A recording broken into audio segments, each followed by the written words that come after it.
ये कहानी है एक ऐसे सफर की जो सिर्फ पैरों से नहीं, दिल से तय होता है। एक ऐसा मार्च जिसमें हथियार नहीं, बल्कि आंखों में आंसू, हाथों में झंडे और दिल में इमाम हुसैन का इश्क होता है। इराक की पवित्र जमीन पर नजफ से करबला तक 90 किलोमीटर का ये रास्ता अरबों की भीड़ का नहीं, बल्कि अरबों दिलों का रास्ता है। और इस साल इस सफर में एक अनोखा चेहरा शामिल हो रहा है, अमेरिका का बेबाक पत्रकार जैक्सन हिंकल।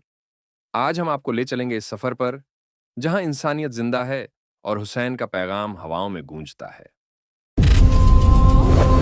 करबशी एक अरबी शब्द है जिसका मतलब है 40। ये वह दिन है जो करबला की त्रासदी के 40 दिन बाद आता है।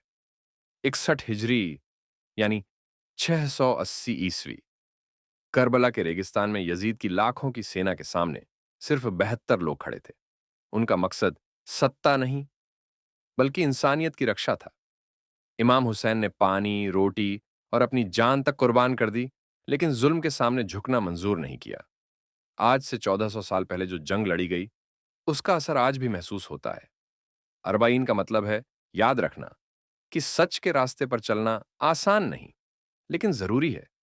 हर साल करोड़ों जायरीन इमाम हुसैन की याद में करबला जाते हैं। और ये सिर्फ मुसलमानों का इवेंट नहीं, इसमें ईसाई, हिंदू, यहूदी और नास्तिक तक शामिल होते हैं, क्योंकि हुसैन की लड़ाई किसी मजहब के लिए नहीं, बल्कि पूरी इंसानियत के लिए थी। ज्ञान यात्रा की शुरुआत होती है नजफ से, वो शहर जहां इमाम अली का मजार है। हजारों लोग पहले इमाम अली की जियारत करते हैं, दुआ मांगते हैं और फिर करबला की ओर निकलते हैं। नजफ से करबला तक का रास्ता 90 किलोमीटर लंबा है, लेकिन ये दूरी लोग 3 दिन में तय करते हैं। रास्ता सीधा है, लेकिन सफर आसान नहीं। हर 50 मीटर पर एक पोल लगा है, जिन पर नंबर लिखे हैं। जायरीन इन्हीं पोल नंबरों से अपनी दूरी नापते हैं। हर उम्र के लोग, छोटे बच्चे, बुजुर्ग, यहां तक कि व्हील चेयर पर बैठे लोग भी पैदल चलते हैं। ये सिर्फ एक वॉक नहीं, ये एक वादा है कि हम हुसैन के रास्ते पर चलेंगे। इस सफर की सबसे खूबसूरत चीज है मुआकिब। मुआकिब यानी रास्ते में बने स्टॉल, टेंट और घर, जहां लोग आपको खाना, पानी, चाय, फल और मेडिकल सेवा देते हैं, वो भी बिल्कुल मुफ्त। कोई किसान अपने बगीचे की खजूर देता है, कोई अपने घर का बिस्तर, और कहता है ये हुसैन के मेहमान हैं। कोई आपकी मसाज कर देता है, कोई जूते साफ कर देता है। यहां पर अमीर गरीब का कोई फर्क नहीं, सब एक दूसरे के खिदमतगार हैं। दुनिया में शायद ही कोई और जगह हो जहां इतनी बड़ी संख्या में लोग सिर्फ सेवा करने के लिए इकट्ठा होते हों।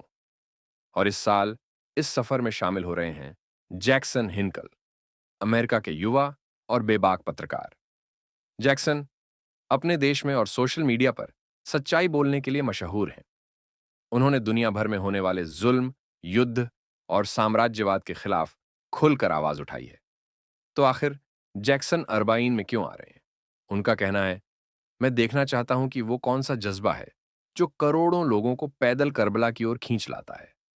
जैक्सन का मकसद है इस सफर को पश्चिमी दुनिया तक पहुंचाना। वो चाहते हैं कि लोग समझें, यह सिर्फ धार्मिक यात्रा नहीं, बल्कि इंसाफ, एकता और इंसानियत की सबसे बड़ी मिसाल है।